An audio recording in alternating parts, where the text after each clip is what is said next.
And now for something completely different. Hi, my name is Annie Grossman, and I'm a dog trainer. This podcast is brought to you by School for the Dogs, a Manhattan-based facility I own and operate along with some of the city's finest dog trainers. During this podcast, we'll be answering your questions, geeking out on animal behavior, discussing pet trends, and interviewing industry experts. Welcome to School for the Dogs podcast.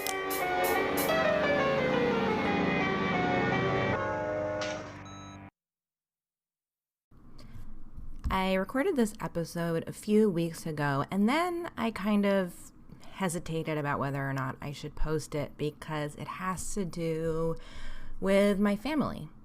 And it's, it's tricky to talk about real live people, and I'm not eager to offend anyone or get into arguments. So after I recorded it, I thought, let's just let this one sit for a few weeks so that I can think about whether or not I want to go there.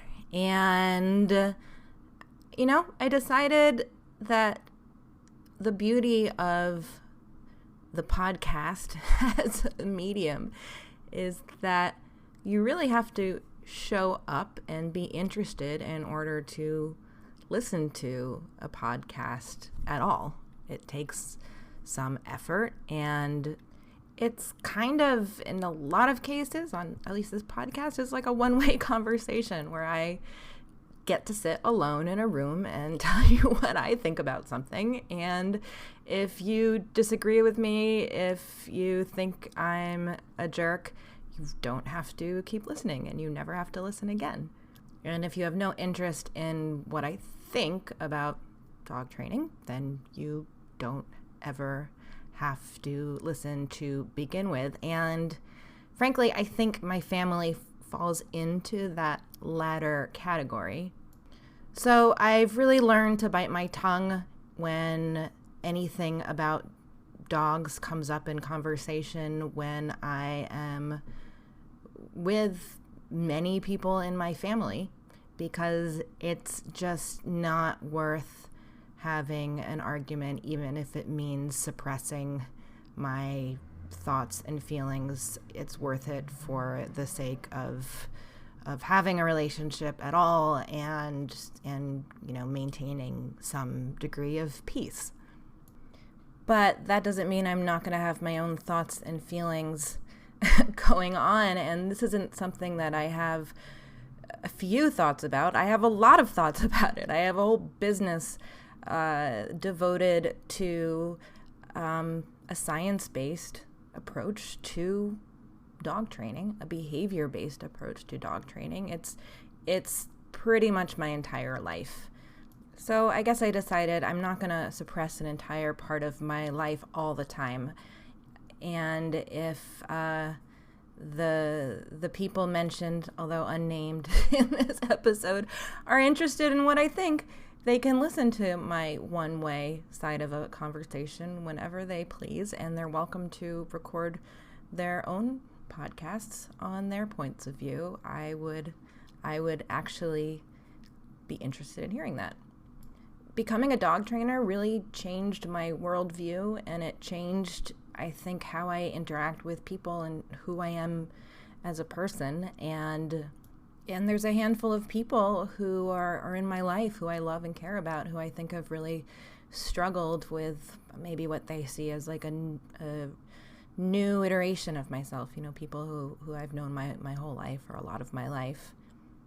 And, that's been difficult. Part of what's difficult about it, though, is I feel like some of the misunderstandings that I talk about on the show about dog training are at the heart of some of the misunderstandings, though I see them as misunderstandings, that my family has about me. Or I shouldn't say all my family, some of my family. For instance, and I think I've talked about this before on the podcast, but my dad The last time I saw my dad, he died a few years ago. The last time I saw him was on my wedding day. And the penultimate time I saw him was about a month before that, when we went out to dinner, and he asked me if I was inviting certain family members to my wedding, and I said no, which, to me felt like it's my event, and I know how I want to feel at that event, and I want to control my environment in order to try and feel a certain way, and I can control who is there to a great extent. And there are people I do want there, and people I would rather not have there, and it felt to me like it wasn't a moment where I needed to placate my dad at the expense of my own feelings and my own comfort on my own wedding day. Anyway, he flipped out at me, and we were at a restaurant, and he was just yelling at me across the table. "You're punishing me. You're an animal trainer. You're not supposed to be punishing people. You shouldn't be using punishment." And it was frustrating because I'm like, oh my God, this isn't what punishment is. I mean, it was frustrating because, the last thing I wanted to do was be yelled at about this by my dad, especially like in public. But it was not the moment to try and explain to him, I'm sorry if I hurt your feelings, but like, I'm not trying to discourage some kind of specific behavior in you. I'm not using punishment on you. I'm not trying to train you to do anything. I'm just telling you my feelings about this particular topic.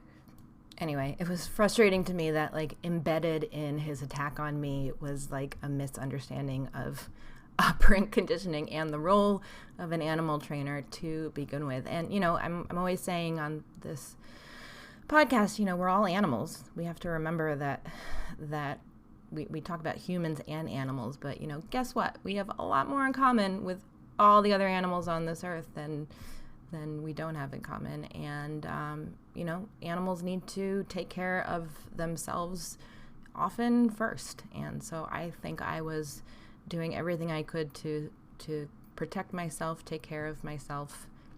And, and I think that's ultimately what a parent would want for their child. And I think, my dad's gone now, so I can't talk to him about it, but I think he got that. I think in the end he realized I was doing me, and he needed to get behind that. He did say if I didn't invite these people to the wedding, he wasn't going to come to the wedding, which is a good example of using negative reinforcement to try and influence someone's behavior. But of course I was like, well, I don't really like how you're behaving right now, so if you don't want to come to my wedding, I'll be sad because you are my dad. But then again, like, it doesn't feel good to be extending an invitation to someone who's strong-arming me. So anyway, if you are a member of my family and you do happen to be listening, I love you, and because I love you, I will keep keeping my mouth shut whenever the topic of dog behavior comes up, and I'm there, which is surprisingly often. I wish everybody would just not have a dog, I think, in the family, so that it wouldn't happen so much. Like, even at the rehearsal dinner for our wedding, I overheard one person in my family talking to another person in my family about how wonderful invisible fences are. And I just thought, like, really? Of all the topics in the world that could be discussed right here, right now, this is it? But it seems to, this stuff just comes up all the time somehow in my orbit, even when I'm not trying to be involved. Anyway, I've learned that I should keep my mouth shut on this topic when I'm with my family, but I'm not going to stop thinking my thoughts. And if you want to hear my thoughts, there are a lot of podcast episodes I've recorded that you could listen to. This one is maybe a good start.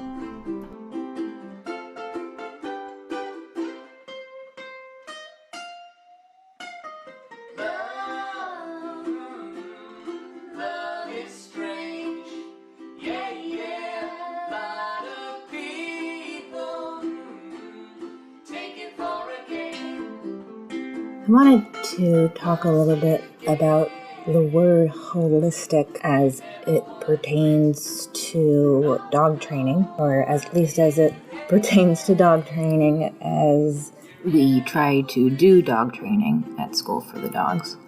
I think if someone had told me about holistic dog anything in the period of time before I learned anything really about dog training, I would have thought about a place that does Reiki or acupuncture, things kind of like outside of Western veterinary medicine that I am for. Not things I really honestly have a lot of knowledge or opinion about. I might have thought, I guess they talk about nutrition also, but a holistic behavioral approach to training, I think I might not understood what that meant. Now, I have a very clear idea what that means, and that means looking at the whole dog's life in terms of how it is shaping behavior or how it is causing any one behavior.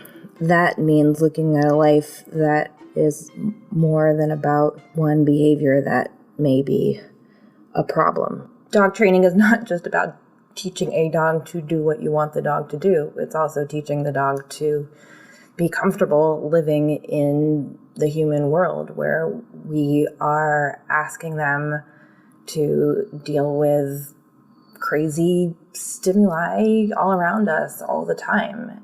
And we're asking them often to behave in ways that aren't necessarily natural to them, in ways that might not jive with the behaviors that they've developed in order to be so valuable to humans. We ask dogs to live in apartments, to be alone much of the day, or I'm thinking about things our clients have needed, or we ask them to be okay with living with other animals or living with children. We bred this species for millennia. They evolved in order to, we think, be good companions to us. Part of their evolutionary success had to do with probably things that humans value. They were probably less likely to survive and procreate. They engaged in behaviors that we were not into, and what behaviors were useful to us. Eating our garbage, alerting us to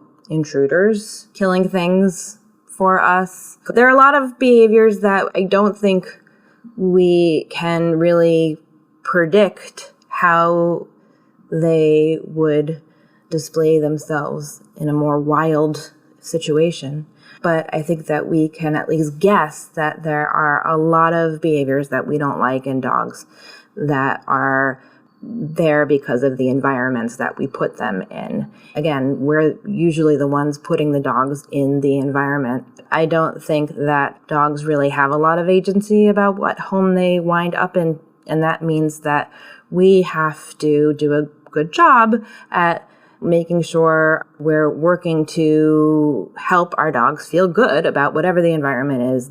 Frankly, sometimes we find that there's a dog who's in an environment where it's like the environment would have to be bent way too much in order to make the dog behave in ways that were acceptable. There are cases of dogs who really just cannot be alone, or really just can't be around small dogs or other dogs. These are all things that can be trained to a huge extent, but not every person is going to be able to do the training for whatever reason. And if you're not going to put the work into dealing with a problem behavior in what I think of as a holistic way, looking at the dog's whole life, and you're not going to be able to manipulate the environment in such a way where the dog isn't going to be triggered to engage in these behaviors, and you are not going to address the root cause, then you are not taking a holistic approach. So I guess that's a little bit more about how I think about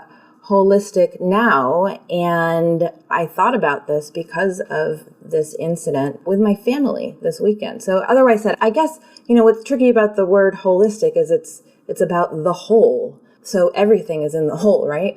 But I guess I feel like my thought of holistic training is that it's like a Pac-Man size part of the whole, and then there's this like Pac-Man's mouth part of the whole that is like denying the existence of any outside factors of the environment, of associations, and focusing narrowly, or perhaps not so narrowly, on a problem without consideration of methods and without consideration of fallout. Now, I think if you are in the Pac-Man's mouth part of how you deal with dogs, you are going to think the Pac-Man holistic part, the yellow part, is a totally separate thing.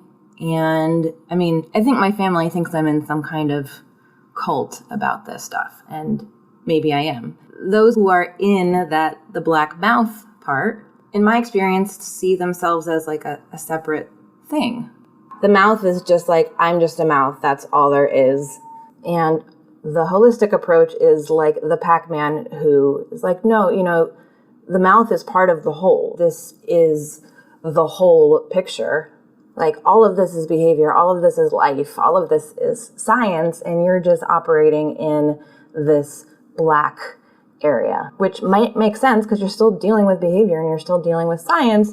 It's just using approaches that are, like I said, more likely to cause unintended consequences and not address the larger issue. So what happened this weekend was I was away with my family, and I'm pretty sure they don't listen to this podcast. I'm pretty sure because I think they think that I am like Looney Tunes about things relating to dogs in a lot of ways, and that I'm judgmental of their methods, which is true. I am.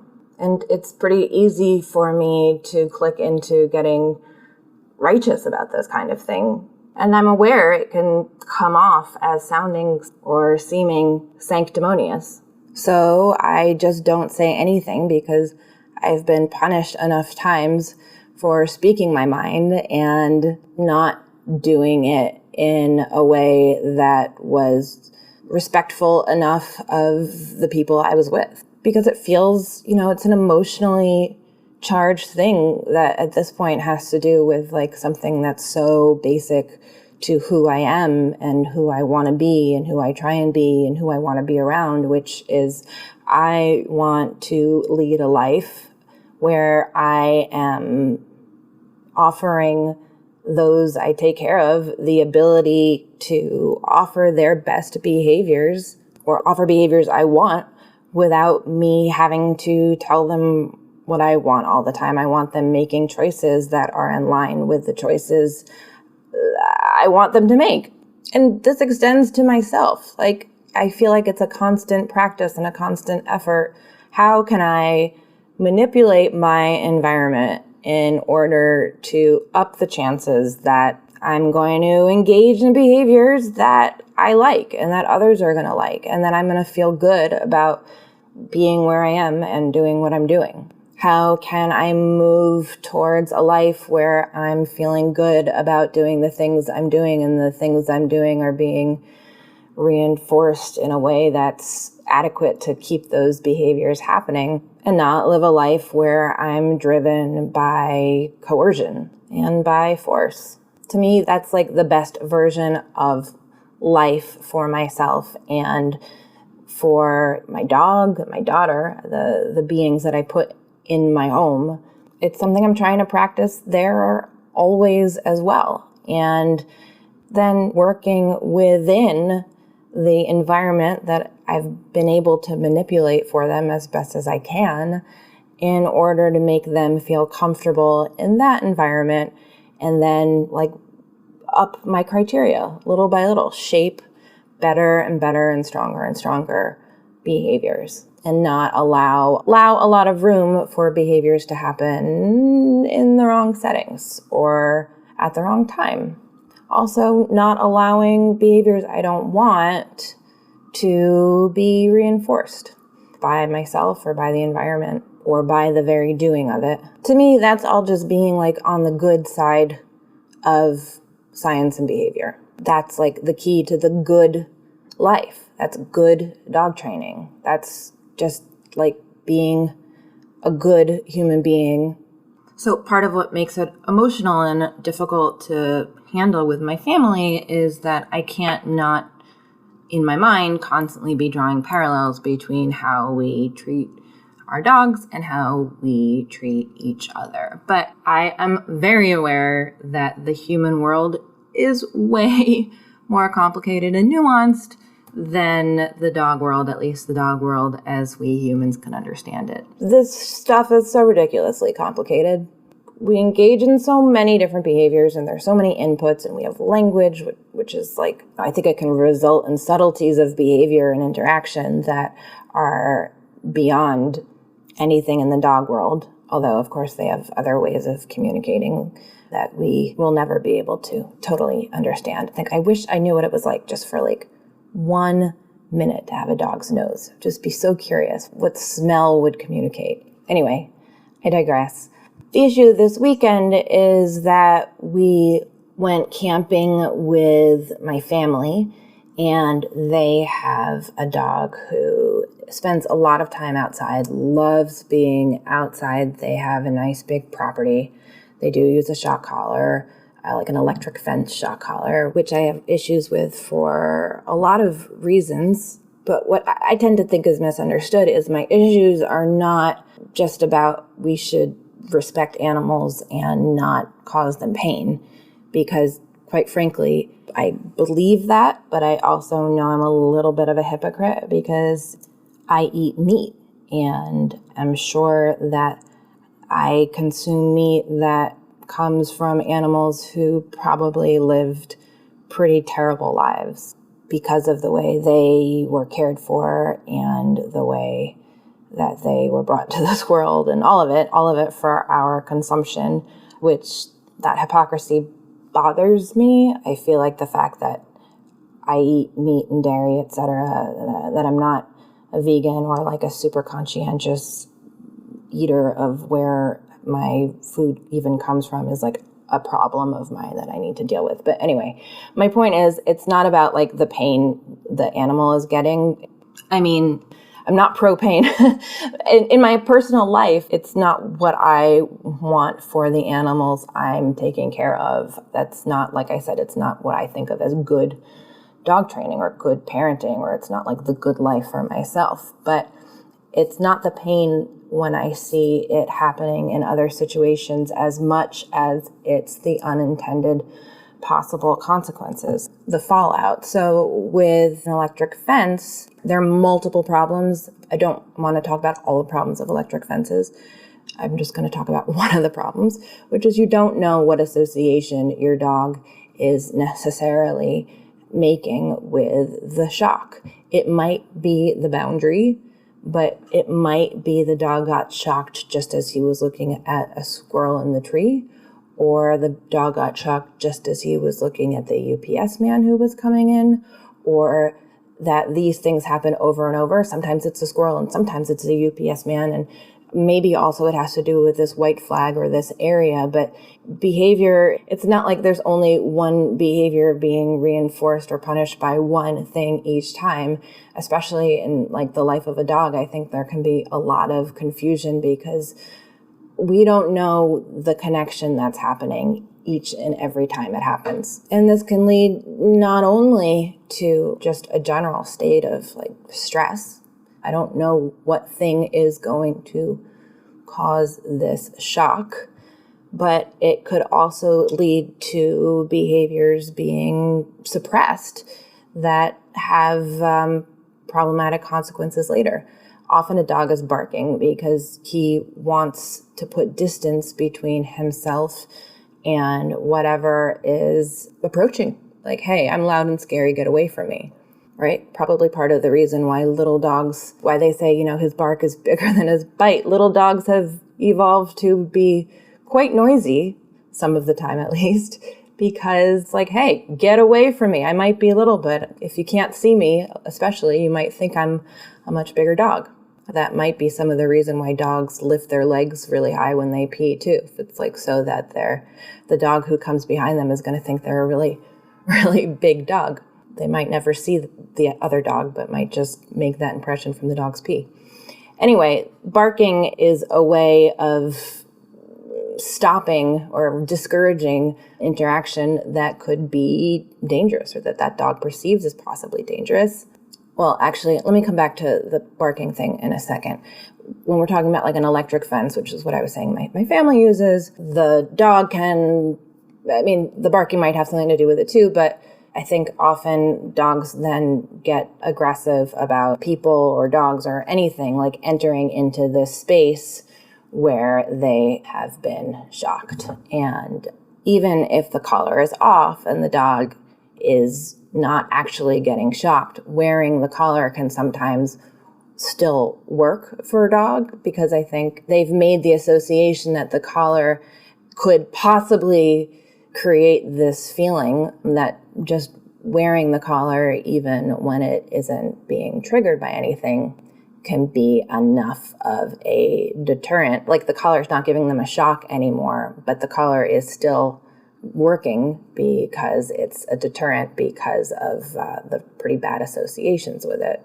Anyway, I guess the bigger point is you can get rid of a behavior in this way, but what are the other associations that are happening? And those associations could lead to a dog biting someone coming into their home, which happened with my family's old dog, who was a great dog. He wasn't a bad animal in the least. He was beloved, but he lived outside a lot of the time.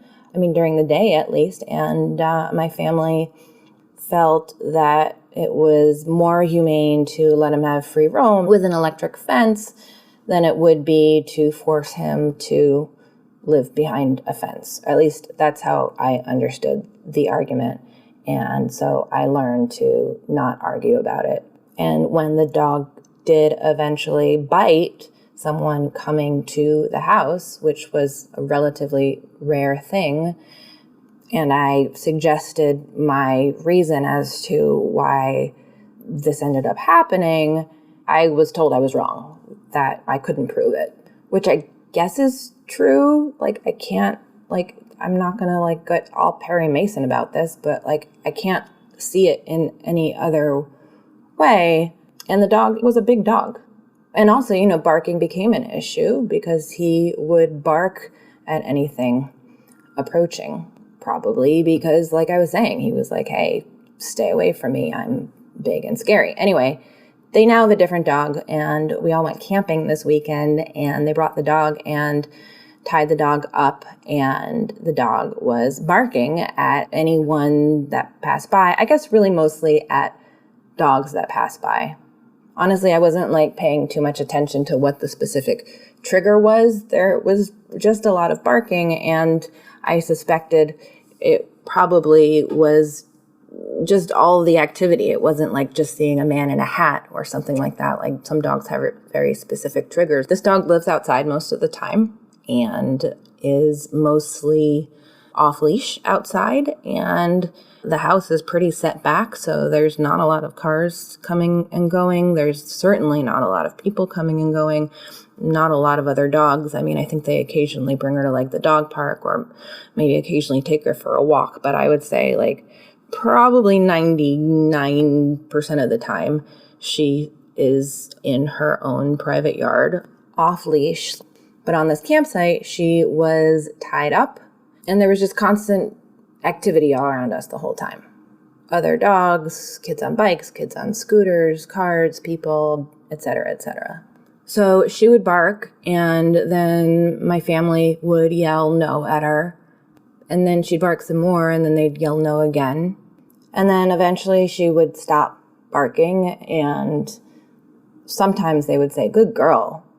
So, I mean, if I had to go all Columbo here on guessing why this behavior was happening, again, I can't prove it, but I would say probably because she isn't around all these stimuli all the time, and they were possibly scary to her because they were unfamiliar. And barking was her best way to work at putting distance between herself and these things, especially because she was on leash. So she couldn't go approach, say, the other dog to do what perhaps would be some kind of normal greeting. And she couldn't run away from the other dog because she was tied up. So her go-to behavior was to bark just to let the other dogs know, I'm big, you better stay away.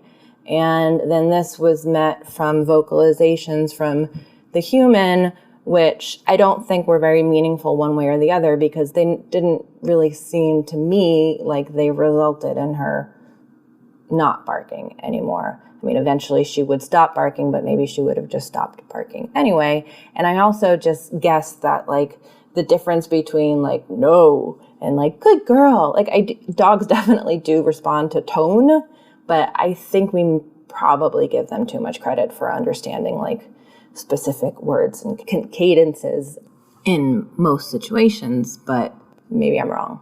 And then eventually someone put some kind of sonic collar on her that made, I guess, a very high-pitched noise when she barked. And that seemed like a much more effective punishment. So then she would just kind of growl and then stop. But there were a couple of problems here. One, at some point, the battery of the thing wore out, and so then it had to be taken off so it could be recharged. And then another problem, again, I'm guessing that the other dogs who were all around, including there was another one on our campsite, could all hear this sound too when she barked. So, and who knows what associations they were making with that sound, whether it had anything to do with her barking or not. Just doesn't seem like it could lead to good things if it's really that bothersome to dogs to be exposing them all to this loud, annoying sound periodically when one of them barks. Likewise, it's possible that another dog barking could have caused her collar to go off, unless I'm really not understanding the technology. But anyway, several issues. However, for me, the biggest issue was, again, I don't know the association that she was making with the sound, and it was suppressing a behavior, this barking behavior, which was actually, in my opinion, preferable to other things she could be doing if she felt fearful, like trying to bite or attack. Fortunately, she was on like a rather short leash, so there wasn't too much like biting or attacking she was going to do like to any other dogs. But I felt like it's possible that she could skip the barking, get away from me part of her stress sequence, and also maybe not even growl and just go towards like snapping, trying to bite anything that she was feeling anxious about, because that behavior had been not only punished, the barking behavior punished, but also the shock could have now been associated with any of the unusual things in her environment that she might have been perceiving as a threat. And there were kids running around near her, and that stressed me out. That possibility of her skipping the barking because that behavior had been punished and going straight towards any kind of attack due to a misguided association or redirecting onto something nearby, which is something dogs can do. Like a dog sees a skateboard across the street, is stressed out about it, and then goes and bites his owner's leg. So anyway, that was my worry, and that was my read on the situation, which I kept to myself and I just know it's an argument that's not going to lead anywhere, and that at the end of the day, what they were doing did work. It did get rid of most of her barking behavior in a relatively short period of time. And it worked because of behavioral science.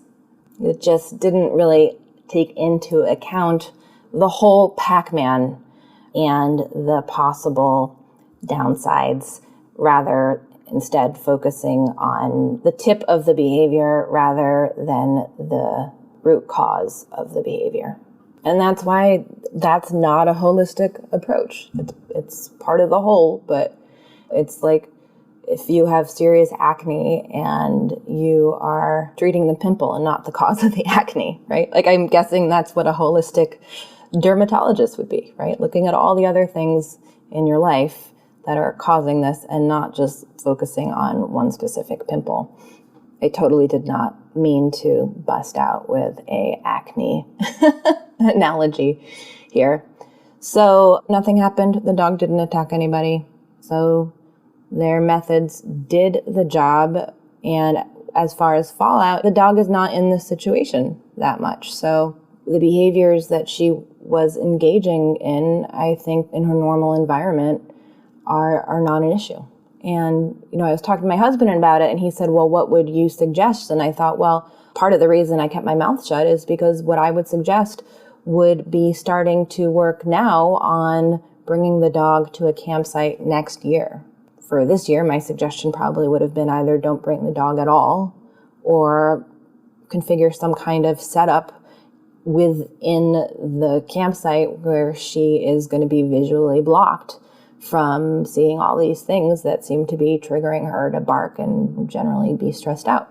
And yes, ideally try and have her make good associations about all these different things coming at her. But frankly, I don't think the campsite was the moment to be doing that kind of work, partially because she's not a very food motivated dog. So like throwing hot dogs at her every time a skateboard goes by, I don't think it would have mattered much. And, for that reason, dogs who are motivated are often easier to train than dogs who aren't food motivated. It's one reason that usually dogs are easier to train than cats, is dogs are less picky than cats. You can absolutely use reward-based training to train dogs who are not super food motivated, but it can be harder. And dealing with a dog who is getting exposed to a whole bunch of things all at once during one period of time, I think is like trial by fire.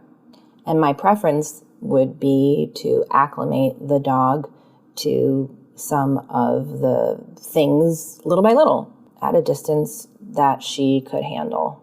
Maybe starting out working somewhere where she's familiar and comfortable and with people she's comfortable with and relaxed and happy, and introducing another dog walking by at 80 feet away and then seeing how she does with that. And then you could either reward that by giving her food or play or touch, or by giving her the opportunity to run away from that dog. I'm like giving a very, very simple version of the kind of work that's done in something like our Sidewalk Psychos class. There are these methods of training that are bat and cat and different ways that you can get dogs behaving well, or at least not badly, in the presence of other dogs, let's say, by introducing the other dog at a distance repeatedly. And that is really hard. And I totally get that many people don't want to put their time and energy and money and effort into doing this kind of training. Like, I feel like part of my mission is to try and show people that this kind of training can be fun and make sense and isn't necessarily hard and can be very quick, but it's still work, and you still have to want to show up to even start doing that job. And some people just aren't going to do that. The clients that we have that do this kind of work are really freaking special people.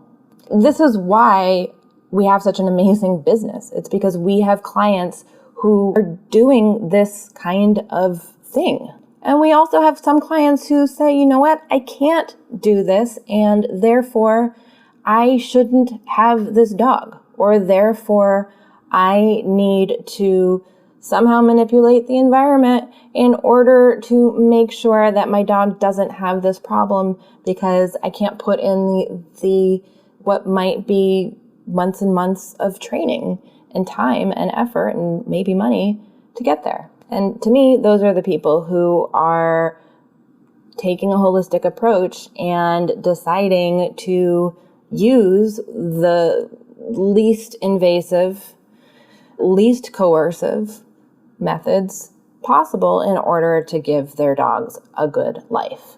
But the truth is, often it's not easy. I mean, training can be fun and it can be easy, but it can take a long time. Ideally, that long time is filled with moments that are good and are filled with rewards that make it all worthwhile, whether that's seeing the improvement in your dog or just the joy of working with your dog, even if you're working with your dog to address a problem. I like to think our human students have good moments in classes that are addressing problems, not just classes that are meant to be fun and silly like tricks or whatever. And I think that's why clients come back over and over. Something like our Sidewalk Psychos class, we have clients who've taken that multiple times. And I don't think, I could be wrong again, but I don't think it's because it's not working. I think it's because it is working and it's something constructive that the owner can do with the dog that is part of like conditioning exercise to help continually condition the dog to feel good and to know what to do and how to behave in this world that we have plopped him into, which is largely a human world that wasn't constructed necessarily in a way that is meant to encourage the behaviors that we want. And another thing about barking is not necessarily a bad behavior. Another approach I might have had to the situation was let the dog bark. Again, not a popular thing to suggest, so I didn't. But it's possible the people around us wouldn't have cared. I wouldn't have cared if the dog was barking. Maybe it wouldn't have bothered others. I don't know. Maybe if she was just able to bark, she would have eventually lost interest. I'm not saying that that is my preferred approach to deal with all barking cases. I'm not saying that at all, but I do think there are situations where barking might be the absolute normal and natural thing for the dog to do in that moment. And there are times where a preference that a human has for quiet might be at odds with that. Or it might be a really good thing for us. My dog barks when the doorbell rings, and that's something I've never really treated as a huge problem because his bark is pretty big for a little guy. And especially when I was living alone in the middle of New York City, I didn't think it was the worst thing for people to think I had a guard dog. You know, what's funny is my neighbor's dog barks, and my neighbor's always saying to the dog, no barking, no barking. But especially like when she's like by my door, I think. And I think if she really didn't want the dog to be barking, I think she would have found a more effective way of dealing with the barking by now, because this has been going on for many, many years. I think it's more like she's worried about other people thinking she's not dealing with the barking. So she says to not bark to the dog so that other people don't think she's being disrespectful or being permissive or being a bad dog, or I don't know. Anyway, this is why I love dog training. It's not just a chance to think about the way dogs behave. It's also interesting to me to see other people thinking about how dogs behave. And, I'm just really grateful to know so many dog owners who are living in that yellow part of the Pac-Man. Special thanks to my Tasmania-based friends Bill and Lizzie for their recording of Love is Strange. You can find them at youtube.com/toastgarden.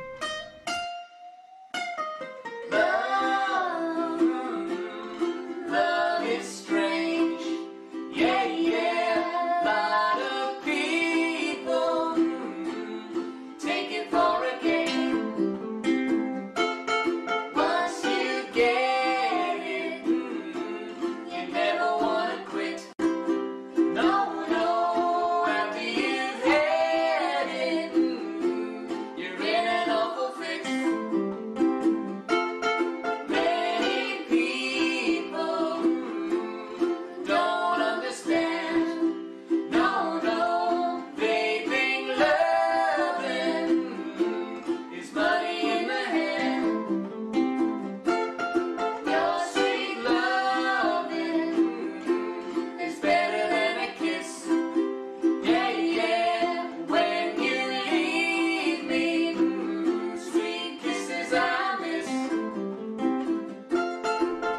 Dogs podcast is produced and edited by me with help from the wonderful Alex Chris.